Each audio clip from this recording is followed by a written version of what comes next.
ఎంత ఎక్కువ కాల్చబడతావో, ఎంత ఎక్కువ నల్లగొట్టబడతావో, ఎంత ఎక్కువ శ్రమలకు అప్పగించబడతావో, ఎంత ఎక్కువ నలిగిపోతావో భవిష్యత్తులో అంత వెలగటానికి దేవుడు కృప చూపిస్తాడు.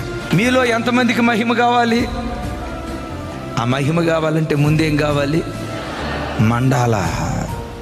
ఎంత మండుతావో అంత ఖరీదైన వాడిగా మార్చబడతాం. దేవుడు ఎక్కువ శ్రమలు నీకు అనుమతించాడా? ఒకవేళ మనసులో యేసయ్యా నాకే ఎందుకే కష్టాలు, నాకే ఎందుకు బాధలు, నా ఒక్కదాని బ్రతుకులోనే ఎందుకు ఏడుపు, నన్ను ఎందుకయ్యా చిన్న చూపు చూసావు, నేనంటే నీకు ఇష్టం లేదా, నేనంటే నీకు ప్రేమ లేదా, నా భక్తి నీకు నచ్చలేదా, అసలు నేనే నీకు నచ్చలేదా, ఎందుకయ్యా ఆపద వెంబడి ఆపద, ఎందుకు నా బ్రతుకులో ఈ శ్రమను అనుమతిస్తున్నావని మీలో ఎవరైనా